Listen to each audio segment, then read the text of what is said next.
Jepang juga termasuk negara yang sudah lama memprediksi jika Indonesia akan menjadi bangsa yang besar. Hal ini sudah disadari oleh Jepang pasca kemerdekaan Indonesia.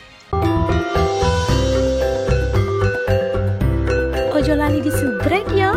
Assalamualaikum semuanya, selamat kembali ke channel ini. Pada kalian semua sudah sebantu support dukung As juga channel ini, jutaan terima kasih ucapkan buat kalian yang baru yang masih belum gabung, ayo bantu dengan tekan butang subscribe. Nah, subscribe itu kan gratis aja geng.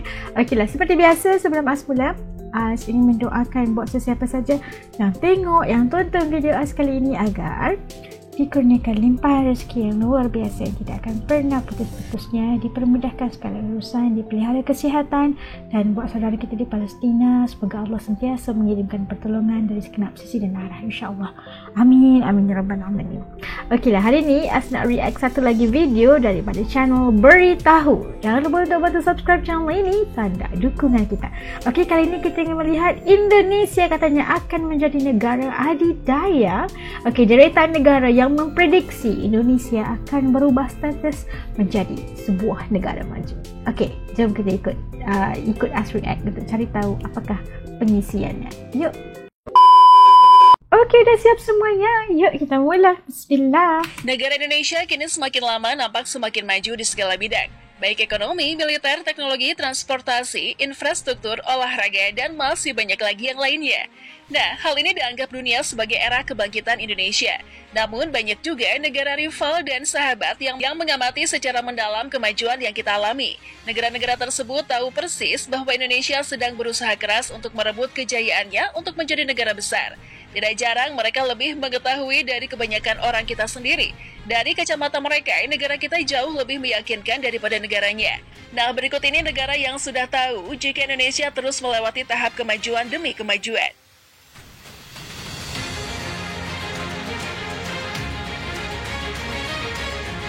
Vietnam ternyata adalah salah satu negara yang sangat ambisius untuk menjadi negara nomor 1 di Asia Tenggara. Vietnam sejak lama menyusun strategi agar menjadi negara terkuat di Asia Tenggara. Jika rival negaranya hanya Filipina, Thailand, dan Malaysia saja, maka jelas Vietnam tidak akan gentar dan merasa masih sanggup untuk bersaing dan mengatasinya. Namun di Asia Tenggara sendiri ada Indonesia, negara yang ibaratnya merupakan negara yang baru saja terbangun dari tidur panjang. Sejak awal kebangkitan Indonesia, Vietnam sudah menyadari akan hal itu. Makanya Vietnam tancap gas dan berhasil menyalip negara tetangga di banyak bidang, khususnya di bidang militer dan pertumbuhan ekonomi. Mulanya Vietnam menantang Indonesia secara terang-terangan untuk berkompetisi. Namun semakin Indonesia bangkit, Vietnam merasakan kekuatan yang agak berbeda. Sedikit saja Indonesia bergerak sudah sangat mempengaruhi kedikdayaan Vietnam di Asia Tenggara. Untuk itu, kita jangan heran jika di media mancanegara Vietnam banyak berita tentang perkembangan di negara kita. Vietnam yang dulunya nampak akan bersaing sengit dengan Indonesia, kini mulai melunak dan pelan-pelan memberikan dukungannya ke negara Indonesia. Mulai dari kerjasama baru serta aktif bergandengan dengan Indonesia dalam forum-forum internasional mewakili Asia Tenggara.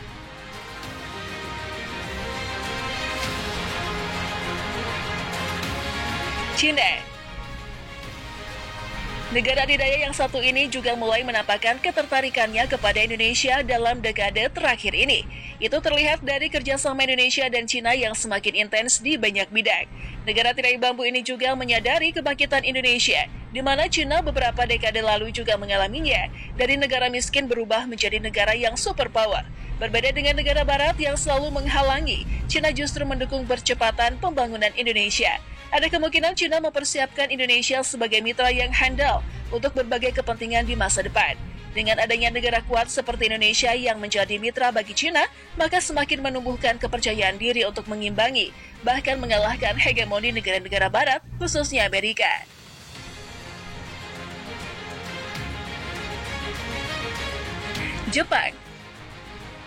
Jepang juga termasuk negara yang sudah lama memprediksi jika Indonesia akan menjadi bangsa yang besar.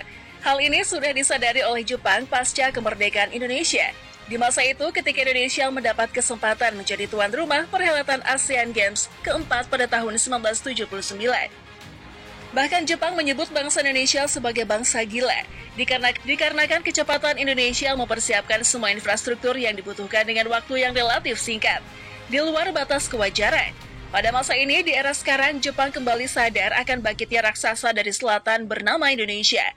Untuk kedua kalinya setelah pasca kemerdekaan, di tengah kemunduran ekonomi Jepang selalu mengalami kemunduran, Jepang berusaha mendekati Indonesia untuk bekerja sama guna meningkatkan kembali perekonomian di negaranya.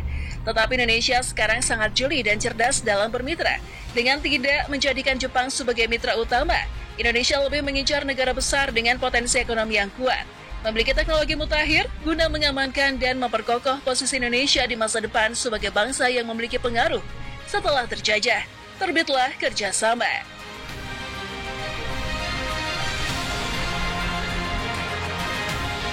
Amerika Serikat. Nah, sulit rasanya membahas dunia tanpa menyebut negara yang satu ini. Negara ini posisinya di dunia cukup terpandang, ternyata memahami negara kita dengan sangat baik. Bahkan tidak jarang juga dalam strateginya, Amerika yang selalu merayu para petinggi negara kita agar Indonesia menunda-nunda untuk menjadi negara besar dan berpengaruh. Namun di era kemajuan dan globalisasi saat ini, strategi tersebut sudah tidak berlaku lagi untuk negara kita, di mana rakyat Indonesia sudah dapat terlihat dengan jelas dan kerap kali melakukan protes yang bersifat sarkas kepada pemerintah, serta bosan dengan kata-kata menyerah atau mengalah. Negara Paman Syam ini menyadari hal tersebut. Sekarang, sudah mulai terbuka dengan Indonesia dan mulai menjalani hubungan kesetaraan yang berimbang. Di sisi Amerika, sekarang nampak selalu membela Indonesia dalam menghadapi perang politik dengan Eropa. Begitu pula dalam hal bisnis dan perdagangan, Amerika bersama China terus berebut pengaruh pada Indonesia. Uni Eropa. Sebagai ketua gerbong persekutuan terkuat di dunia, Uni Eropa sebenarnya tidak begitu peduli dengan status Indonesia, karena mereka merupakan kumpulan negara yang rata-rata bersifat individualis dan memikirkan diri masing-masing. Menariknya, kemajuan Indonesia yang terlambat disadarinya telah membuat mata dan memberikan kejutan besar bagi mereka, di mana kepentingan-kepentingan mereka selama ini ternyata berhubungan dengan Indonesia mulai terganggu. Celakanya, lebih jauh Indonesia mulai memberikan contoh kepada negara-negara serupa untuk melakukan perlawanan terhadap kepentingan Barat yang merugikan negara mereka. Maka wajar saja nih jika melihat Indonesia kembali dibujuk dan dirayu dengan ramahnya oleh negara-negara Uni Eropa, dengan maksud mengikuti kemauannya atau setidaknya tidak mengganggu kepentingannya. Walaupun selalu diberikan jamuan khusus pada setiap kehadiran Indonesia pada acara-acara besar kenegaraan, akan tetapi kesempatan Indonesia pada Uni Eropa dalam permainan politik dagang sudah berakhir.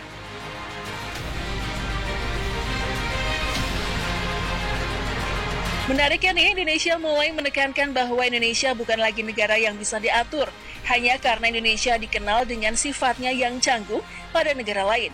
Bahkan rasa malu sudah dibuang jauh jika bertemu dengan negara-negara Barat ini. Negara kita percaya diri di hadapan negara lain, tapi apapun itu, kelebihan dan kekurangan Indonesia tidak dapat dipungkiri. Saat ini adalah momentum Indonesia untuk menunjukkan dirinya di mata dunia.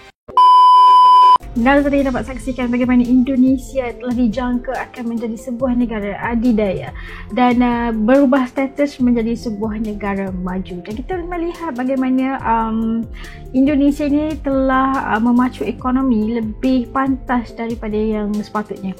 Dan kita melihat bagaimana kemajuan dalam pelbagai bidang ekonomi, militer, teknologi, transportasi, infrastruktur dan banyak lagi lapangan-lapangan lain yang Indonesia sudah ke depan daripada negara-negara yang lainnya, terutamanya negara ASEAN. Dan kita melihat kebangkitan Indonesia ini memberikan satu impak yang sangat besar, khususnya negara-negara lain seperti Vietnam, Jepun, China dan Amerika ya merasakan bahawa Indonesia ni sesuatu kerana kebangkitan daripada pelbagai sektor ini membuatkan Indonesia boleh ataupun bisa menjadi sebuah negara yang seperti mana China dan sebagainya. Ini menjadikan Indonesia selangkah lebih maju daripada negara-negara lain yang ada di Asia Tenggara ini. Dan kita melihat bagaimana Vietnam juga telah merasakan telah memprediksi bahawa negara Indonesia ini akan berubah status menjadi sebuah status negara maju tidak berapa lama dari sekarang. Dan kita lihat bagaimana kerjasama juga yang dilakukan oleh pihak Indonesia, negara Indonesia dengan negara-negara yang hegemoni ekonomi seperti Amerika dan juga Uni Eropah, yang membolehkan kerjasama ini berjalan dengan sangat baik dan sedikit sebanyak akan menaikkan lagi nilai Indonesia itu sendiri. Dan ini merupakan satu kesuksesan yang harus diraikan, dan semoga Indonesia terus memacu ekonomi dengan sangat bagus dalam meniti, kita tahu adalah masa-masa yang genting saat ini, dan kita mengharapkan agar Indonesia juga bisa menjadi menukar status menjadi sebuah negara maju. Dan orang kata apa, bisa terwujudkan bahawa kita akan Indonesia itu akan menjadi seperti mana China, Jepun dan sebagainya, insyaAllah, kan? Okeylah, sampai kat sini dulu video Rasyana untuk kali ini. Sukses buat semua negara di Asia Tenggara, khususnya Indonesia, Malaysia, Brunei, Singapura, Thailand, Vietnam dan sebagainya. Dan kita mengharapkan agar negara Asia Tenggara ini akan bersatu dan menjadi kuasa besar ekonomi dunia, menggantikan kuasa-kuasa yang sebelum ini menguasai dan menjadi hegemoni kepada ekonomi dunia. Dan kita yang memacu ekonomi dunia, negara-negara Asia Tenggara. InsyaAllah kita doakan yang baik-baik. Okey, sampai di sini dulu. Jumpa lagi. Dadah.